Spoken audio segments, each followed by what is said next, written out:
도약하는 청년, 전철협, 토지 정의운동으로 철거민 죽음 막아내자. 오늘은 올해로 창립 27도를 맞이하는 전철협 27돌 기념식에 앞선 강연회에서 강연한 내용을 요약해서 말씀드리겠습니다. 철거민을 둘러싼 여러 형태의 뉴스와 부동산을 둘러싼 뉴스를 보고 있노라면 안타깝기 그지없습니다. 철거민 관련 뉴스는 사건, 사고 위주로 보도를 하다 보니 철거민 하면 부정적인 측면이 강조되고 있습니다. 화염병, 구조물, 골리앗, 강력 대치, 구속, 강제연행 등등 철거민에 대해 우호적인 기사마저도 부정적이며 강인한 인상을 주는 것이 대부분입니다. 부동산 뉴스 역시 부동산 투자를 통해 돈을 벌었다는 뉴스부터 어느 곳에 토지와 건물을 매입해야 돈을 벌 수 있다는 뉴스가 대부분입니다. 부동산이란 용어에서 법률 용어로서 법률적으로 돈으로 가치를 평가할 수밖에 없는 것입니다. 나는 지난 89년 분당 개발 당시 부동산이라는 용어보다는 토지와 주택이라는 용어를 써왔습니다. 토지와 주택이 투기의 대상이 아니라 삶의 보금자리가 되도록 운동을 해야 한다고 생각합니다. 부동산이라는 용어부터 잘못된 것입니다. 모든 사람들이 출세하고 돈을 벌려고 수단과 방법을 가리지 않는데 부동산은 합법적으로 돈을 벌 수 있도록 구조적으로 만들어 놨으니 얼마나 편한 것입니까? 저는 이 같은 구조를 만든 세력들에 의해 지난 30여 년간 난도질 당해왔습니다. 저는 이들을 토건 세력이라고 부릅니다. 이 같은 토건 세력이 지난 1989년 나를 토지 정의운동을 하라고 내몰았으며 철거민 운동을 하게 만들었습니다. 전국의 개발지역 및 토지 수용 지역 내의 모든 국민이 철거민이 될 수밖에 없는 구조입니다. 그럼에도 대책을 위해 고민하는 사람들이 없습니다. 예를 들면 제가 5개 신도시 대책위원장으로서 살펴보면 당시 국회의장이 평촌에 살고 있었지만 본인의 대책을 수립한 이후 그냥 평범한 사람들만 남아 있었습니다. 전철협은 군사 독재 정권 시절 철거민들이 하나 되어 대책을 수립한 이후 전통을 계승 발전시켜 온 것입니다. 지난 1980년대, 90년대 철거민 대책을 성공적으로 수립해온 분들이 만든 단체입니다. 전철협을 사수하면 철거민 문제가 해결됩니다. 이 같은 전철협이 활동을 못하도록 토건 마피아의 활동은 교묘하게 전철협을 탄압하고 탄압이 자행되고 있는 것입니다. 전철협은 이미 1990년대 초반에 거대한 권력과 싸워서 대책을 수립한 조직입니다. 따라서 후배들은 그대로 따라하면 대책이 수립됩니다. 내부도 마찬가지입니다. 도약한 청년 전철협 토지정의 운동으로 철거민 죽음 막아내자라는 이야기를 본 강연을 통해 여러분들에게 전하고자 합니다. 저는 토지와 주택 시민운동가입니다. 오늘 이 자리에서 전국철거민협회 중앙회 상임대표로서 강연을 하는 게 아니라 우리 사회에서 잘못된 토지와 주택 관련법과 제도로 피해를 본 계층의 권익, 또 이러한 피해가 다시는 우리나라에 발생되지 않기를 바라는 마음으로 오늘 강연을 한다는 것을 여러분께서 이해하시고 들어주셨으면 합니다. 군사 정권 시절부터 30여 년간 이어져 온 부동산 적폐를 이야기하기 위해서 조금 과거로 거슬러 올라가겠습니다. 박정희 전 대통령은 자기만 국토 개발을 할 수 있고 자기만 국민을 위하고 자기만 나라를 위한다는 집착을 갖고 있었다고 생각됩니다. 61년도에 집권한 박정희 전 대통령은 정치를 하다 보니 군인이라는 신분적 제약이 강박관용으로 나타난 것이죠. 항상 어딜 가든 국민들로부터 칭송을 받고 싶었던 것입니다. 그러다 보니 강박관념에 사로잡혀서 두 가지 생각을 했습니다. 하나는 주택을 빨리 지어서 국민들로부터 칭송을 받아야겠다는 생각, 또 하나는 산업단지를 빨리 조성해서 공장을 많이 만들어서 일거리를 많이 만들어 줘야겠다는 생각이었죠. 말은 참 좋습니다. 그러나 그것이 역사적으로 철거민을 양산하고 가옥주까지 철거민이 되는 시대의 전조라고는 아무도 예상하지 못했습니다. 이분이 처음 생각한 게 무엇입니까? 61년도에 군사 쿠데타로 집권하고 66년도부터 구로공단을 개발하기 시작해 우리나라 최초의 공단인 구로공단을 개발했지요. 하지만 합리적인 합의하에 거기에 사는 주민들의 문화, 그분들이 가지고 있는 가치 등을 생각하다 보면 빠른 토지 수용에 차질이 생기겠죠. 그래서 만들어진 법이 독소조항, 지금 우리가 계속 이야기하는 독소조항 세 가지가 바로 박정희 정권부터 이어져 오고 있는 것입니다. 첫째가 무엇입니까? 토지 강제수용법. 제가 외국 사례를 보거나 많은 학자들과 이야기해 보면 사유재산을 필요에 의해서 강제 수용하면서 공익이라고 하는 나라는 우리밖에 없더군요. 적어도 도로를 만든다거나 공원을 만든다면 이해할 수 있습니다. 이때에도 우리가 고민해야 되는 부분이 있죠. 그런데 주택을 지으면서 공익이기 때문에 강제 수용을 할 수 있게 만들었다면 현재 문재인 정부는 이 대목에서 고민을 해야 합니다. 만약 이 대목에서 문재인 정부가 고민을 하지 않는다면 박정희, 전두환 정부와 다를 게 뭐가 있겠습니까? 여러분, 길게 이야기했지만 결국 개발 관련 촉진법을 멈추게 하기 위해서는 개발지역 주민들이 일치 단결해야 한다는 이야기입니다. 개발지역 주민들이 바로 일치 단결해서 한 목소리를 내지 못한다면 이것은 물 건너가는 겁니다. 그래서 먼저 그 필요성을 여러분들에게 전하는 겁니다. 둘째로 무엇입니까? 여러분, 어차피 집도 지어야 하고 공장도 지어야 하니 토지를 내준다지만 보상이 어디 현실적입니까? 그런데 보상을 비현실적으로 하도록 만들어 놓은 겁니다. 그러니까 내가 내 땅값의 60%, 적게 주면 40%, 또 주택은 평당 많이 줘봐야 180에서 210만 원 정도.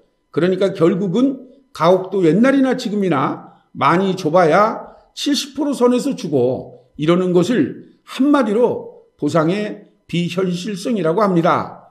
이 보상의 비현실성도 박정희 정권 때 만든 개발 관련법에 묻혀 있다는 것이죠. 마지막이 무엇입니까? 셋째로 토지를 강제로 수용하고 보상도 비현실적으로 해주면서 결국은 대책 없는 강제 철거를 자행하게 되어 있습니다. 박정희 전 대통령 같은 사람이 아니면 감히 이 법을 만들 수가 없는 것이죠. 이렇게 박정희 정부에서 이어져 오던 토지 수탈 제도는 전두환 전 대통령 때 법제화되었습니다. 대표적인 게 바로 1980년대 12월 29일 제정된 택지개발 촉진법입니다. 그 법에 따르면 택지개발을 고시할 경우 모든 관공서가 전부 도와주게 되어 있습니다. 과거 서울 도시계획을 입안한 손정무 교수님은 이 법에 대해 이 법이 있는 한 우리나라의 자연은 물론이고 개인의 재산과 주거권, 인격은 송두리째 무너질 것이다 라고 개탄을 했어요.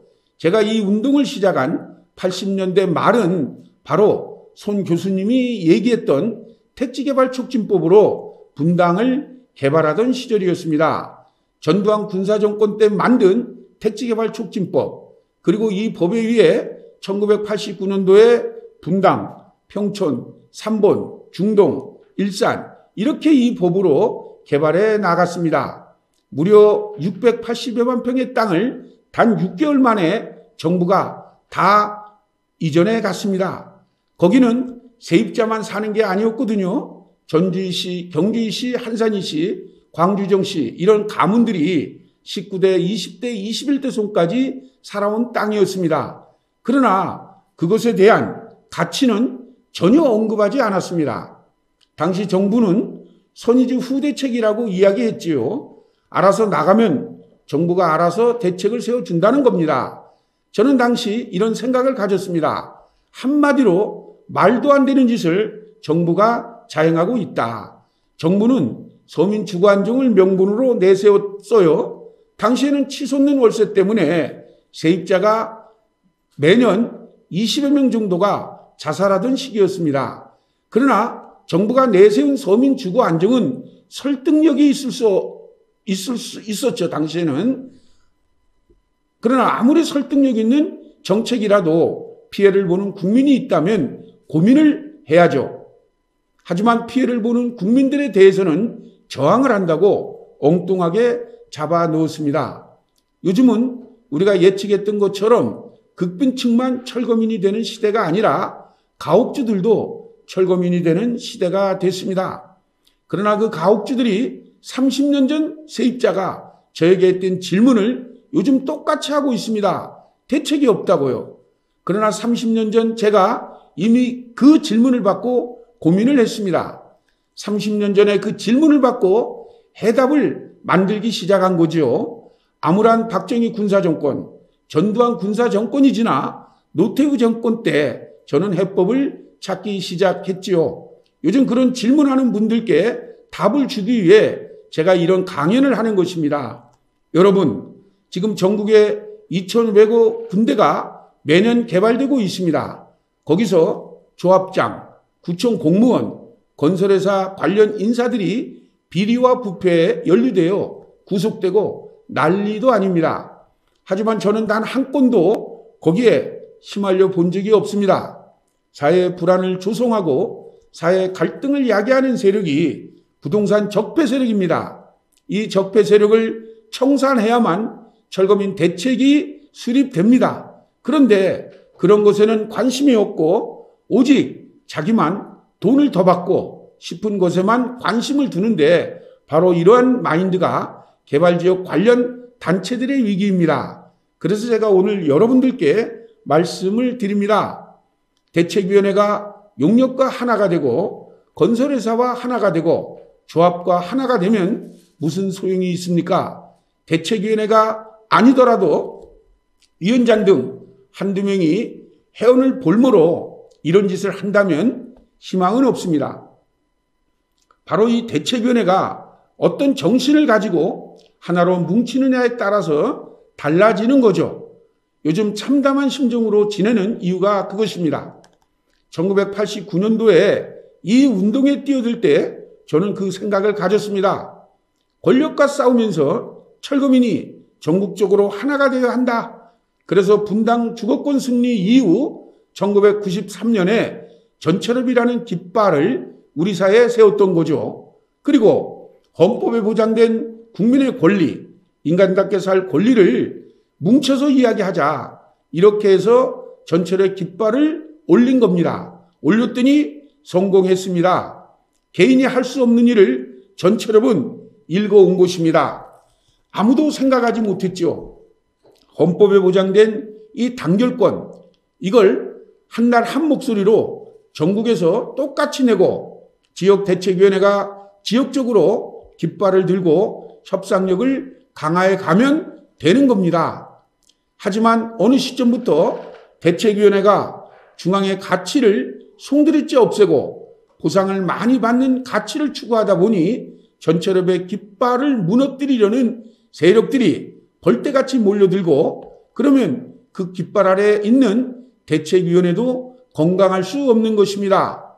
돈으로 보상이 이루어진다는 이야기가 나오는 순간에 여러분들을 도와줄 사람은 아무도 없고 중앙 자체가 온전하게 살 수가 없는 것입니다. 여러분들은 이주대책, 생계대책이 이루어져야 합니다. 그래야만 여러분들의 투쟁의 명분이 서는 것이지요. 그렇지 않고 여러분이 돈으로 보상을 얻겠다면 전철업 중앙에도 설 수 없을 정도로 어려움을 겪는 것이죠. 지금 다른 주거권 관련 단체들도 목표를 잃어버리고 방향을 잃어버리고 있는 것이 현실입니다. 공안당국이나 정보당국에서는 전철업 등 관련 단체들의 목적이 돈만 더 받으려고 활동한다고 말하고 싶지만 저는 지금 이 자리에서 여러분께 그건 아니라고 이야기하고 있습니다. 만약 전철업의 대표가 또는 전철업을 만든 사람이 이렇다 하고 이야기하는데 지역대책위원회가 제 앞에서는 그렇다라고 이야기해놓고 뒤에서는 아닌 것처럼 흘러가면 결국 제 뒤통수에 대못을 박는 것입니다.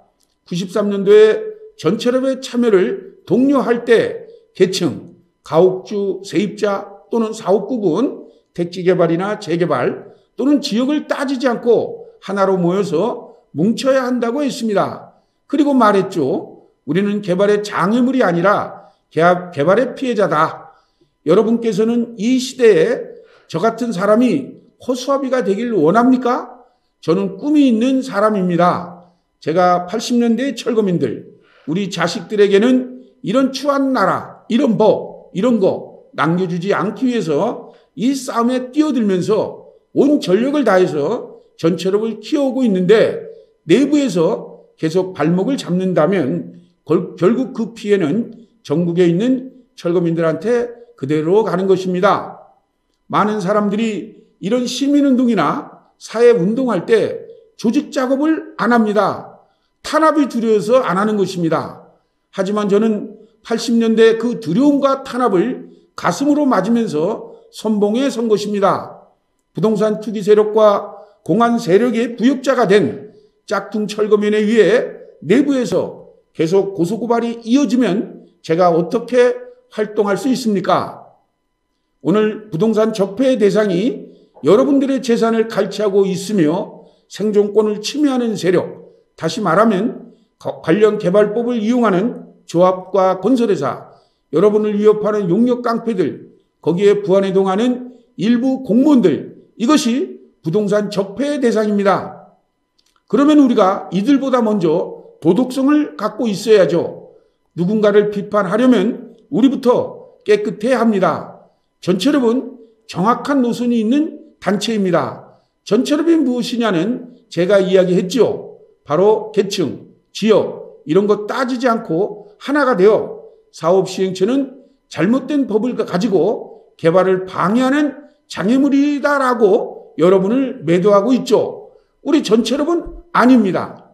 바로 그들이 적폐 대상이고 철거민들은 피해자입니다라고 말하는 단체입니다. 제가 이것을 지속적으로 외치고 있습니다.